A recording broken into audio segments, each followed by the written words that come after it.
Testing 1, 2, 3, 4. Sound check. We're good? All right. Praise the Lord. Good afternoon, everyone. Good afternoon. Come on, let's do it again. Good afternoon, everyone. Good afternoon. Praise God. I really thank God for the privilege to be back and study God's Word with you this afternoon. And this is, of course, a very special day for our fathers. Let me see all the fathers here. Can you stand? All the fathers, please stand. Let's see how many fathers do we have here. All right. The fathers are there. Okay. Praise the Lord. Thank you. A small boy was asked what Father's Day is all about, and he said, Father's Day is just like Mother's Day, only you don't spend as much of the gift. Now, friends, I don't have to convince you how important the role of a father. And so here in our passage this afternoon, God made sure to communicate to the fathers their responsibility as the Israelites were moving forward and entered the promised land. And so these fatherhood principles we find here outlines for us the responsibilities we have as a father, so that at the end of this sermon you can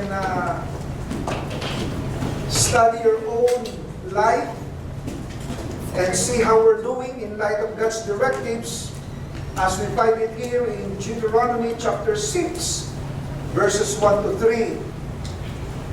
Now let me say in advance that there's no father here who is perfect, but we have our ideals here in Scripture. We have our goals set for us as fathers, and we may have to struggle all our lives with that role as a father. And so I have borrowed the sermon title, Our Fathers Who Are Not Yet in Heaven. Our Fathers Who Are Not Yet in Heaven. And here in our passage, we will see that God wants the fathers to build a heritage of righteousness. This study, by the way, is based on a seminar by Bruce Wilkinson entitled Building a Heritage of Righteousness. And so, brothers and sisters, let's all stand as we read together Deuteronomy chapter 6, verses 1 to 3. All together now. Ready? Read.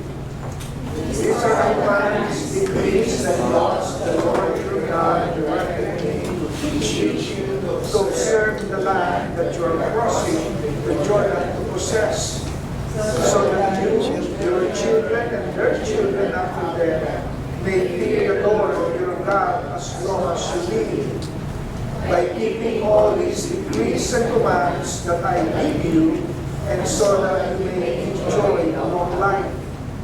Hear, Israel, and be careful to obey, so that it may go well with you, and that you may increase greatly in a land flowing with milk and honey, just as the Lord, the God of your ancestors, promised you. Let's pray. Father God, we're so thankful for the privilege that we can reflect on this passage to guide us as fathers and those who will become fathers, and the children who are here, the wives, the mothers, all of us can learn something, Lord, from this instruction that you passed on to us. And so we commit ourselves to you now. Remove any hindrance, any tiredness, any sleepiness. We ask that you cover us with your precious blood. This is our prayer in Jesus' name, and all God's people say, Amen. Amen. You take your seats.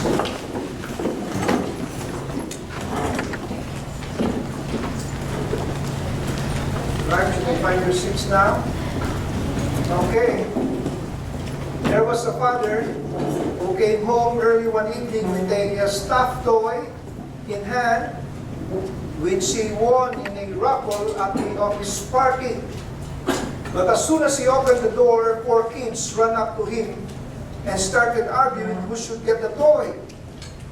the father realized the dilemma is in, and so he devised a plan to resolve the impasse.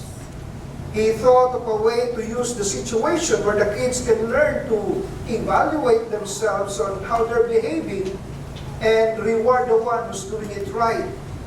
And so he asked them a series of questions designed to eliminate the other contenders for the stuffed toy.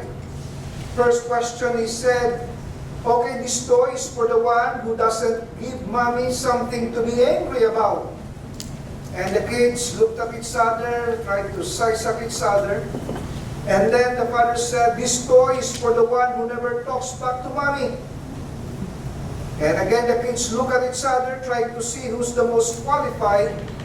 And finally, the father added one more qualification that should settle any question as to who should get the toy, and said, the one to get this toy is the one who's always obedient to mommy. And the kids in unison finally said, okay, Daddy, you win. You can have the toy.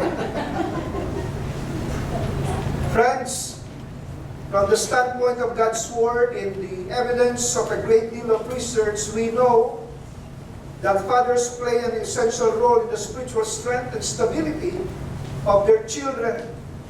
Of course, God has given both mothers and fathers the primary responsibility for teaching their children about God and His will, but the father carries the greater weight as the head of the family. And so here in our passage, God made sure to communicate to the fathers their responsibilities as they enter the promised land. And so these fatherhood principles we'll find here applies to us parents today. And here, we'll find three things. Number one, we'll see here God's promises for the fathers. And these promises are conditional. And so we can also see here God's prerequisites for the fathers. And finally, we will see in this passage God's priorities for the fathers. Right? So those are the three things we will learn this afternoon from these three verses from Deuteronomy chapter 6. First of all, let's look at God's promises for fathers. Verse 2, it says, by keeping all His decrees and commands that I give you, so that you may enjoy long life. The first promise we have here is the promise of a prolonged life. You know, when we keep these commands, God is promising a long life. Now, let me give you the primary meaning of this promise. It was given to the children of Israel in connection to the land of Canaan. This is a national promise to the Hebrews that if they would be obedient, if the fathers would obey this command to teach their children, and the children obeying their parents as they are taught God's directives, then God would bless them with long life in the promised land. Now that is certainly true from a national perspective. Friends, show me a nation where there is disobedience to parents, and I will show you a nation whose foundations are crumbling. No nation is going to last very long that is characterized by disobedience to parents. In fact, the Apostle Paul, in his letter to the Romans, laid out the characteristics of a depraved human heart. In Romans 1:30, it says, they have become filled with every kind of wickedness, evil, greed, and depravity. They are full of envy, murder, strife, deceit, and malice. There are gossips, slanderers, God-haters, insolent, arrogant, and boastful. They invent ways of doing evil. And then, look at us, last line. They disobey their parents. So right there, right in the midst of murder and all these heinous crimes, Paul includes disobedience to parents. No society can last if you have children rebelling against their parents. In 2 Timothy chapter 3, here, the Apostle Paul catalogs the characteristics of the depravity and the decadence of the last days before Jesus Christ comes back. Paul said in those days, in the last days, people will be lovers of themselves, lovers of money, boastful, proud, abusive, and then it says, disobedient to their parents, ungrateful to them. That's how serious the sin of disobedience to parents is. God was teaching that if you don't honor your parents, if you are not obedient to your parents, you are not going to live long in the land which the Lord God is giving you. Now that's the primary application. God promised a prolonged life if we obey this command. Verse 2, it says, by keeping all His decrees so that you may enjoy long life. Alright, so we find that first promise, a prolonged life. Next, it says, hear Israel and be careful to obey so that it may go well with you. Friends, that's the promise of prosperity. Not only do we want a long life, we all want a prosperous life. I mean, what is long life if you're suffering all throughout that life? But God is promising not only a prolonged life, but a prosperous life. A life wherein we can provide not only for our own needs, but also the ability to bless others and especially support the work of the Lord. And then God says that you may increase greatly. Now that's the third promise here, and that's the promise of posterity, that their descendants will increase. I'm sure you've heard of the statement, may your tribe increase. You know, during that time, for a nation to flourish, for a kingdom to be strong, it needs a strong army. And so, having more children was seen as a sure blessing from the Lord. And that's why the psalmist wrote here in Psalm 127, it says, children are heritage from the Lord, offspring a reward from Him. Like arrows in the hands of a warrior are children born in one's youth. And then in verse 5 it says, blessed is the man whose quiver. The quiver is a sack where you put your arrows. Blessed is the man whose quiver is full of them. So during that time, the more children you have, the more blessed you are. And that is a different mindset, isn't it? Today, it's not so. Today, somehow children are considered to be more of a burden than a blessing. Today, children are considered to be an intrusion, not an inspiration. Today, children are a menace, not a miracle, a hindrance instead of an inheritance. And so, they enter the promised land, and God gives them these three promises, a prolonged life, prosperity, and posterity. But now whenever you find promises in the Bible, you need to find out if these are conditional or unconditional promises. And again, looking at our passage, we find that these are conditional promises. That means there are prerequisites before they can experience the promise. And so point number 2 here is God's prerequisites for fathers. Before you can experience these three promises, verse 2, it says, so that you, your children, and their children after them may fear the Lord your God as long as you live. And then it says, we need to be keeping all His decrees and commands. And then down to verse 3, God says, hear Israel and be careful to obey. The first prerequisite to receive God's promise is that fathers need to portray godly character. Fathers need to portray godly character. Do you know that the first concept of a child has of God is picked up from their parents? You know, the Lord Jesus Christ taught us how to pray, and Jesus Christ said, when you pray, you say, Our Father. You know, I tremble at the thought that the first concept children have of God is from their earthly parents. Parents are like a window through which a child sees his first view of God. What a scary responsibility, isn't it?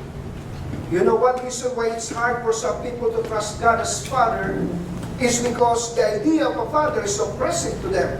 I mean, they grew up abused by their own fathers.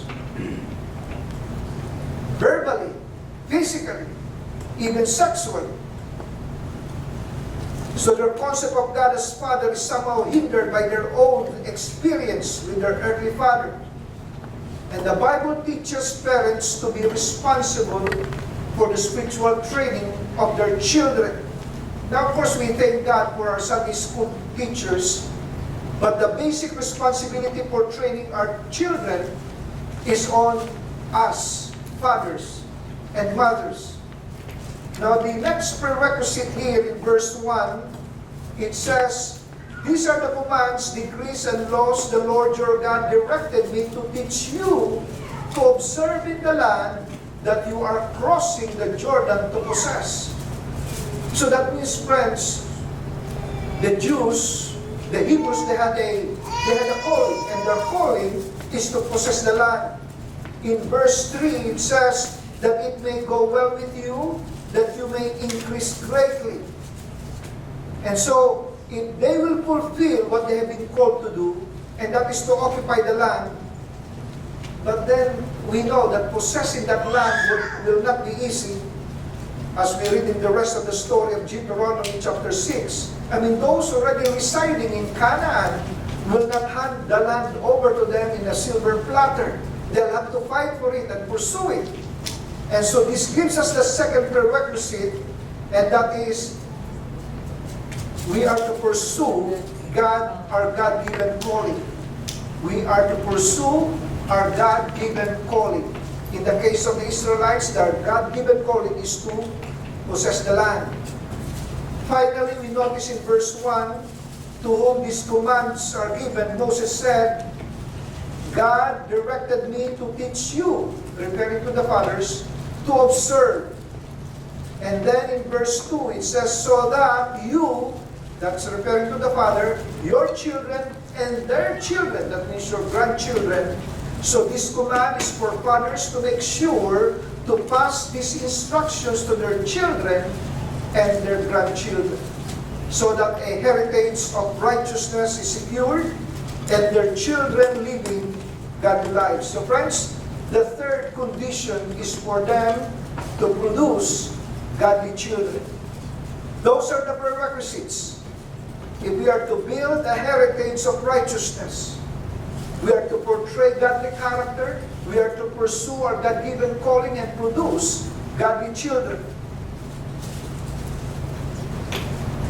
Now, this is non-negotiable for every Christian family, and I believe that these three prerequisites are also the priorities God has for us as parents to fulfill today. And so God's priorities, first of all, is we should personally, we should personally develop godly character. As fathers, we need to work on that. Again, as I've said on the outset, that there's no such thing as a perfect father. We all struggles. We all have struggles. One of the saddest stories you will find in the Bible is the story of a man who was called to serve God as a priest. That was his calling. His name is Eli, the priest. In 1 Samuel 1:3, tells us something about his life. It says here, year after year, this man, Elkanah, went up from his town to worship and sacrifice to the Lord Almighty at Shiloh, where Hophni and Phinehas, the two sons of Eli, were priests of the Lord.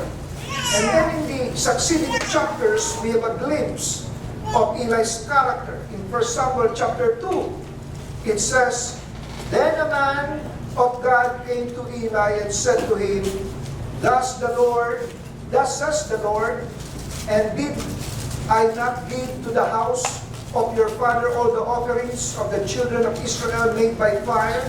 Why do you keep at my sacrifice and my offering, which I have commanded in my dwelling place, and honor your sons more than me, to make yourselves fat with the best of the offerings of Israel, my people?"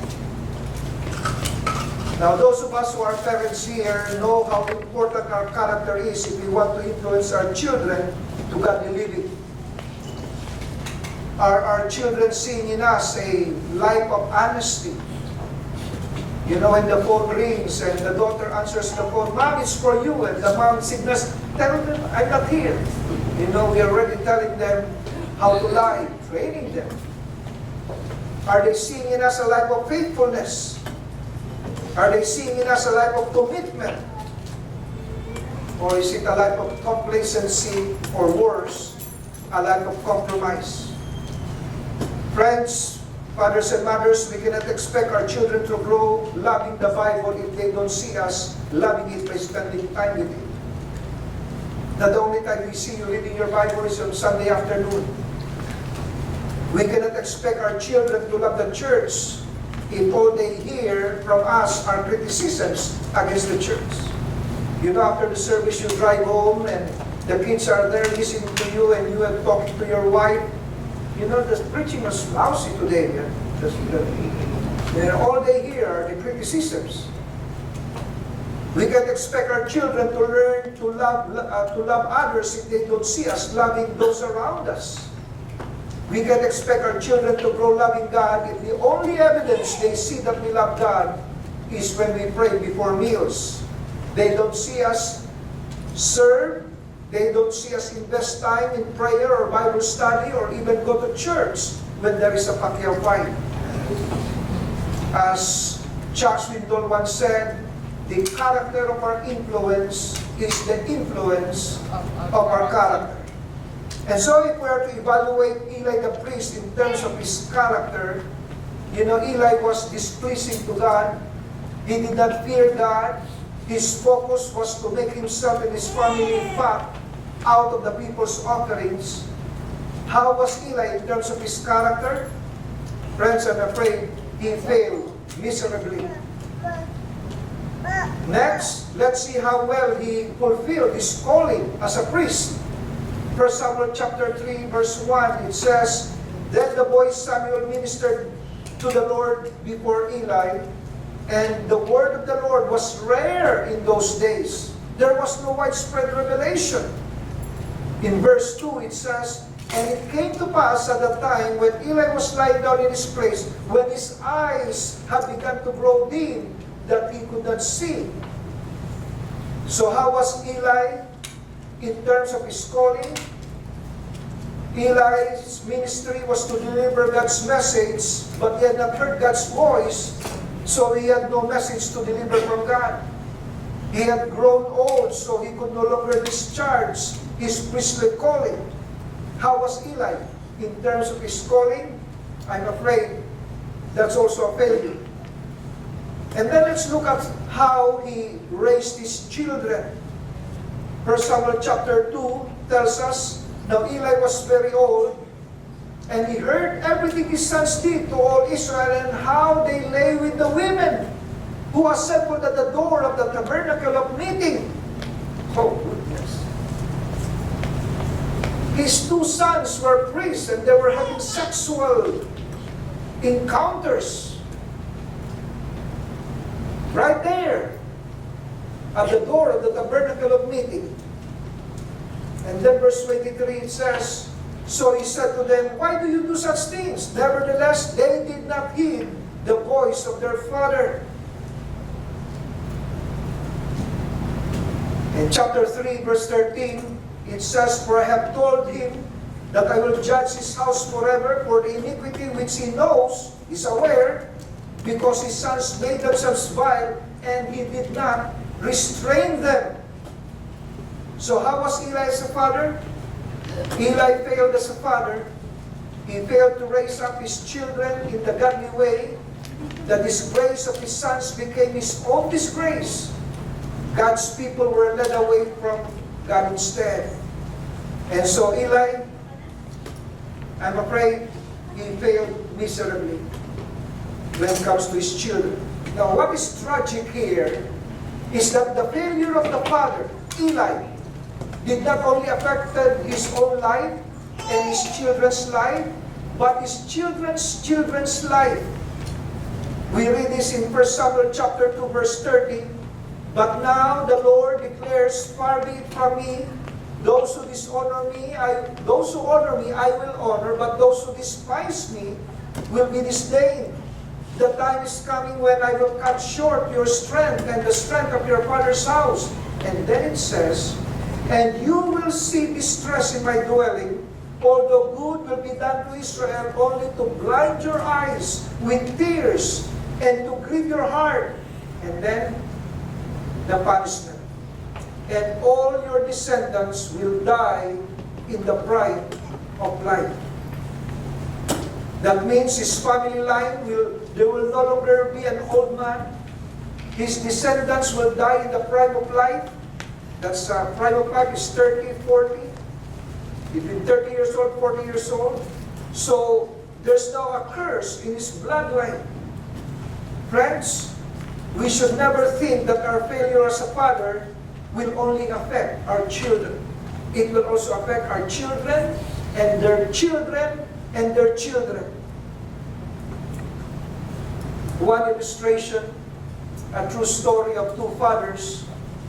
They both live in the state of New York at about the same time. One father whose name is Max Jukes. He did not believe in Jesus Christ or in Christian training. He refused to take his children to church or to Sunday school even if they asked to go. Max Jukes had 1,026 descendants. Do you know what happened to those descendants? Of the 1,026, 300 were sent to prison for an average of 13 years. 190 were public prostitutes. 680 were admitted alcoholics. Max Jukes and his descendants were more of a liability and a headache to society. But now the other father, whose name is Jonathan Edwards, lived in the same state at the same time as Max Jukes. Jonathan was a preacher who loved the Lord and saw to it that his children were reading their Bibles, attending church, attending Sunday school. Jonathan served the Lord to the best of his ability. He had 929 descendants, and of these 929 descendants, 430 became ministers of the gospel, 86 became university professors, 13 became university presidents, 75 authored good books, 7 were elected to the United States of Congress, and 1 became the Vice President of the United States. Fathers, we should never underestimate the impact each one of us can have on the life of our children and our children's children.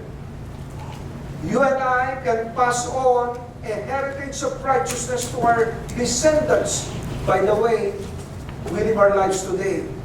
Now, the second priority we have as fathers is to prayerfully discover our God-given calling.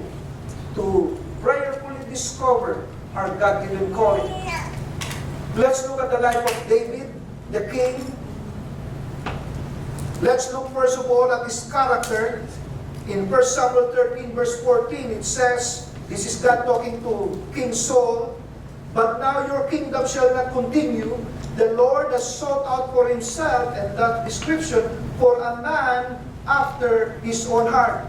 And the Lord has commanded him to be commander over his people because you have not kept what the Lord commanded you. In fact, David became the standard for all the other kings who succeeded him. And here in 1 Kings 3:14, it says, so if you walk in my ways to keep my statutes and my commandments as your father David walked, then I will lengthen your days. He became the standard. Now how I wish everything was great with David, but such was not the case. As we all know, David had some character flaw.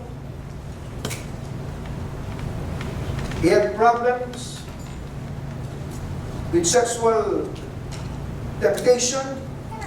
And here in 2 Samuel chapter 11, verses 3 to 5, so David sent and inquired about the woman. You know, he was on the roof of his palace, he's not able to sleep. And there was a woman taking a bath. She loves taking a bath, and her name must be Bathsheba. Someone said, is this not Bathsheba, the daughter of Eliam, the wife of Uriah the Hittite? And then it says, then David took her, even though he knew she's married, and she came to him, and he lay with her. And then verse 5, he says a few months later, David received a text message from Bathsheba, and the woman conceived, so she sent a text message to David saying, I am pregnant. That's a modern translation. So how was David's character? David found favor in God's eyes because he pursued and delighted after God. He had great faith in Him. David, however, had a character flaw. He compromised and fell into immorality and even committed murder. How was David in terms of his character? Well, let's say 50-50. He started well, but he ended not so well. Now let's look at how he fulfilled his calling as a king. It says here in Psalm 78, he also chose David his servant to shepherd Jacob his people and Israel his inheritance. So he shepherded them according to the integrity of his heart and guided them by the skillfulness of his hands. Wow, that's a combination. May character niya, may competence pa. That's a good combination, character and competence. And 1 Chronicles 11:9 says, then David went on and became great, and the Lord of hosts was with him. Now again, how we wish everything was well with David in terms of his calling, but such was not the case. In 2 Chronicles 21 verse 1, it says, now Satan stood up against Israel and moved or tempted David to number Israel. Now what that means is that David, when he was tempted to rely on the number of his army than to rely on the size of his God. So how was David with regards to his calling? David fulfilled his kingly call with integrity. Israel became great in David's time. God was with David. David, however, made major blunders. He was self-focused and his reign was marked with chaos and conflict. So how was his calling? Well, again, let's say 50-50. Now how about the way he raised his children? Well, his family was kind of chaotic, with several children from different mothers. You know, if you have several mothers, a mother here, the firstborn there is now eyeing on the throne. Another mother, the firstborn is eyeing on the throne. Another mother, the firstborn is eyeing on the throne. Another mother is eyeing on the throne. That's chaos. And of course, this was part of God's judgment of the way he conducted himself with Bathsheba. It says here in 2 Samuel 12:10, now therefore the sword shall never depart from your house. Why? Because you have despised me and have taken the wife of Uriah the Hittite to be your wife. Because by this deed you have given great occasion to the enemies of the Lord to blaspheme. And the sword never departed David's household. You read about David's son Amnon raping his stepsister Tamar, and that brother of Tamar killing Amnon. In return, we read about Absalom doing a coup d'etat against his father David and dying in the process, which filled David with so much grief. And then another son grabbed the throne of David while he was still alive, but as a father didn't do anything about it. So much so that it says in 1 Kings 1:3, and his father David had not rebuked him. And that's the name is Adonijah. At any time I say, why have you done so? So how was David as a father? Though David loved his children, they were not righteous. He failed to lead them to love God and serve Him faithfully. Solomon, the only one who served God for a while, eventually ended up in deep immorality, married 700 wives, and maintained 300 mistresses, 1,000 women, And there are only 365 days in a year. Now some say the problem is not the 700 wives. The problem is having 700 mothers-in-law. One is more than enough. So how was David? In terms of his children, I'm sorry to say that he failed miserably. Again, just like Eli, David's descendants suffered because of his failure as a father. Dads and moms, we are entrusted the task of making memories. And remember these words, the amount of success, no amount of success can compensate for failure in the home. I don't care what car you drive. I don't care how big your house is. I don't care how much money you have in the bank. No amount of success can compensate for failure in the home. What priority do we give our children? Now, obviously, we cannot say here that every time our kids turn out to be a mess, that it's always the parents' fault. That's not true. But as parents, we do need to heed the words of the Apostle Paul when he said here in Colossians, fathers, do not embitter your children, or they will become discouraged. You know, this verse intersects with the Apostle's teaching in Ephesians 6:4. Instead of embitter, it says, fathers, do not exasperate your children. Instead, bring them up in the training and instruction of the Lord. Now, the word fathers there, in the original is pateres. It should be translated parents. Parents, do not exasperate your children. And the word embitter or exasperate in the Greek means to stir up, to provoke, to irritate. And Paul says that failure to obey this can cause children to be discouraged. So if we are to pass on the heritage of righteousness, number 3, we can see here God's priorities for fathers. God's priorities for fathers, number 3, is to purposefully disciple godly children. And again, a tragic example of a father's failure to disciple his children is in the life of Samuel. Let's look first at his character. Samuel as a prophet. It says in 1 Samuel chapter 2, and the child Samuel grew in stature, that's physically, in favor with the Lord, that's spiritually, and in man, that's socially. So Samuel grew and the Lord was with him. Samuel built an altar to the Lord. So how was Samuel's character? Samuel had God's favor and grew strong in the Lord. Samuel kept God center of his life by building an altar of worship for him. Now that tells us how intimate he was with God. So how was Samuel in terms of his character? Pass or fail? He passed. Now how about in fulfilling his calling as a prophet? 1 Samuel chapter 3, it says, and all Israel from Dan to Beersheba, that's north to south, knew that Samuel had been established as a prophet of the Lord. The Lord continued to appear at Shiloh, and there he revealed himself to Samuel through his word.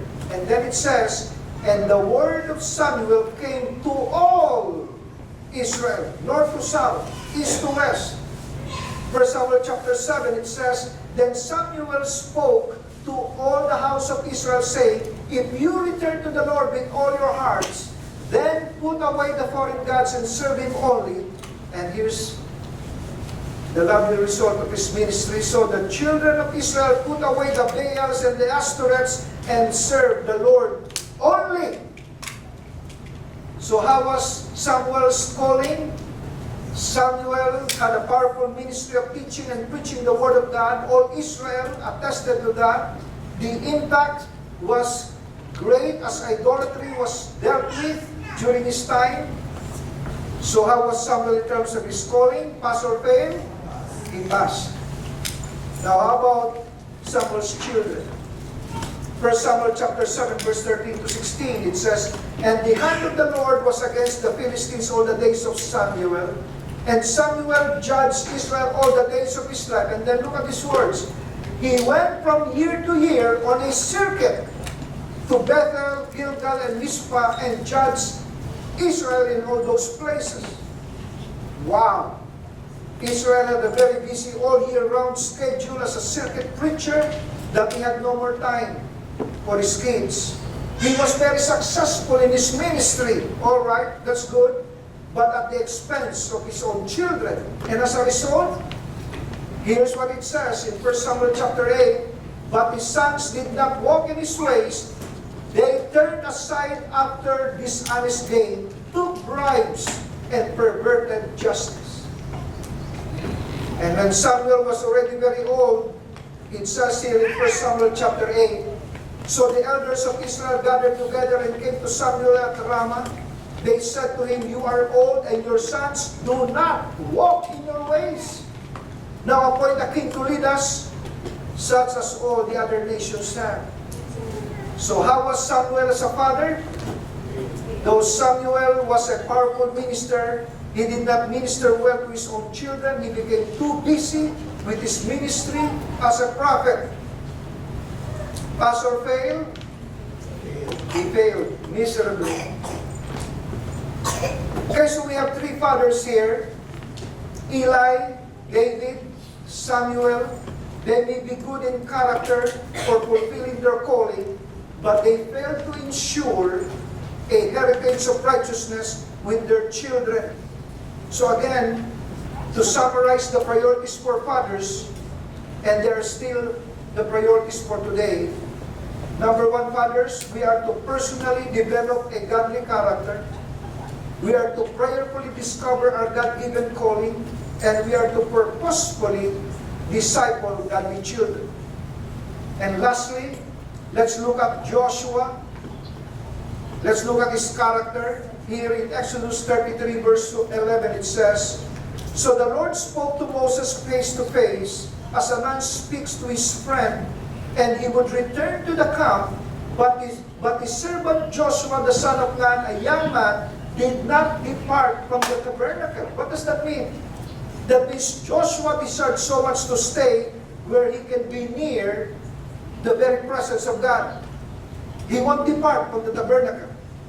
And Numbers 27:18 says, "And the Lord said to Moses, 'Take Joshua the son of Nun with you, a man in whom the Spirit, and lay your hand on him.'"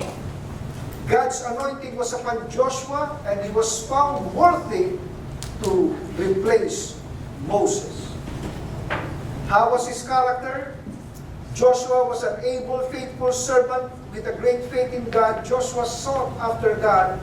Joshua, along with Caleb, the only two of the 12 spies who did not compromise with the other 10 who disbelieved, who did not believe that God can defeat their enemy.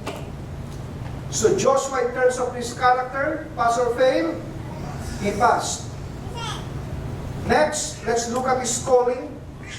Joshua chapter 3 verse 9, it says, "So Joshua said to the children of Israel, 'Come here and hear the words of the Lord your God. On that day the Lord exalted Joshua in the sight of all Israel, and they feared him as they had feared Moses all the days of his life.'" You know, sometimes replacing the leader is such a pressure. But here, everybody, the same fear they had for Moses, they had that same fear for Joshua. Chapter 23, it says, "And Joshua called for all Israel and said to them, 'I am old, advanced in age. You have seen all that the Lord your God has done. See, I have divided to you by lot these nations that remain, to be an inheritance for your tribes.'" He successfully wiped out the enemies and then divided the land to the 12 tribes. So how was Joshua's calling? Joshua led God's people well. He taught them God's word. He gave glory to God. God was with Joshua. Joshua fought 31 kingdoms in the promised land. Then he allotted the land to all the 12 tribes, thus fulfilling God's covenant. So, in terms of his calling, pass or fail, he passed. Now, how about here? His children. Joshua chapter 24. The famous words from Joshua. "Now therefore fear the Lord, serve him in sincerity and in truth, serve the Lord.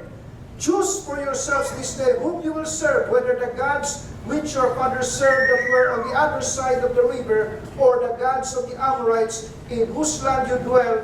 But as for me and my house, we will serve the Lord. And then not only Joshua's household served the Lord, but also the whole nation served the Lord during this time, even after the death of Joshua. Here it says in Joshua chapter 24, Israel served the Lord all the days of Joshua and all the days of the elders who outlived Joshua, who had known all the works of the Lord which he had done for Israel. So how was Joshua as a father? Joshua made a covenant that he kept to fear God and serve him alone with his whole household. Israel's history showed that the generation after him did the same. So how was Joshua with his children? Pass or fail? He passed. The first three fathers failed in terms of ensuring a heritage of righteousness through their children. That's where they failed, in raising up their children. But finally with Joshua, we have here an example of a father who truly was successful not only in his character and fulfilling his calling, but more importantly, he was able to ensure a heritage of righteousness. So brothers and sisters, if we are to ensure a heritage of righteousness, I have three questions for you. Is it enough to have good character? No. Is it enough to have a successful career or ministry? No. Is it enough to be involved in God's work? No. We must intentionally build a heritage of righteousness, starting with our family. Now, I do not want to put unnecessary guilt on fathers and mothers who did everything they could to bring their children in the ways of the Lord, but still ended up with a wayward son or daughter. On the other hand, many people are carrying a scar because of the way they were brought up. And many times we blame our parents for the way we turned out to be. Brothers and sisters, we need to remember that God has given each one of us a free will. That means how we respond to our upbringing is still our choice.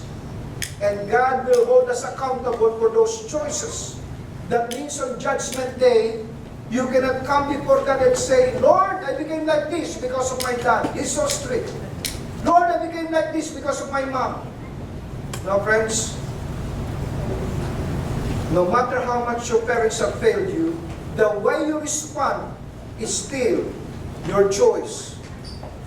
Let me remind you that Esau and Jacob were born at the same time, the same parents, living in the same home, eating the same food, in the same environment, and yet they turned out as different as night and day. Why? Because they made choices as to who they would like to become. You see, friends, sometimes parents take credit for good children when they should not.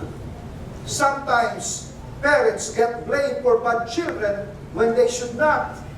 But as parents, we need to do the best we can as parents. And we must love our children and pray for them and praise God when they turn out good. And as children, we can make all the choices. How to respond to how we were brought up. And God is there to see us through and make something good out of all the bad things that has happened to us. You know, for many years, I hated my mom. Growing up, I felt that my mom was so unjust. There was favoritism in the home. There were 5 kids. I'm the eldest of the 5 kids. And it's always my fault. I'm always the one being blamed. And so I grew up hating my mom because of this seeming clear favoritism. And then I moved here to Canada. Every year I would visit the Philippines. share the gospel to my mom. And one day at the age of 50 years old, 2010, I shared the gospel again to my mom, and then had the courage to ask her, Mom, can I ask you something? Why is it that I felt like you hated me? Growing up, I hated you, Mom. Why was that? And then my mom related what had happened. He had a boyfriend, but there's another suitor who became my dad. And he forced himself on my mom. And she became pregnant. And so I became the reminder of that tragic moment. And you know, sometimes kids, we don't understand why our parents are treating us this way. We don't know what they went through.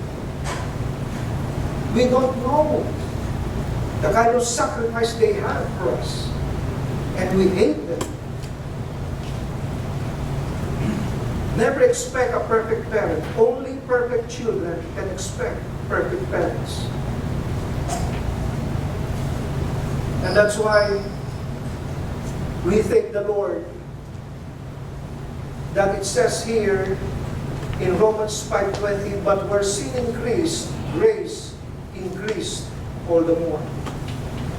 I became the first generation of born-again Christian in our family. And I was able to share the gospel with my mom before she passed away. And then share the gospel with my siblings. I'd like to close with these words. Somebody said, 100 years from now, it will not matter what my bank account was, the sort of house I lived in, or the kind of car I drove. But the world may be different because I was important in the life of a child. I'd like for all the fathers to please stand. All the fathers, please stand with me. I'd like for all of us to read this together. All the fathers, let's read this as loud as we can. Everybody, all the fathers, ready? Read. Today, by the grace of God, I made this commitment to build the heritage of righteousness by growing in my love for God, living in the fear of the Lord, serving Him alone, and raising the next generation in the path of righteousness. So help me God. Father God, Lord, we stand before you as fathers. We have faults. We have weaknesses. We're limited in our understanding. But Lord, we're so thankful because we have you as our Father who is perfect and gracious and forgiving and accepting. And so Lord, we just offer ourselves to you as fathers, and with the best abilities that we have, through the power of your Holy Spirit, we pray that we will indeed ensure a heritage of righteousness to those that you have entrusted to us, our children. And so we commit to you these fathers now.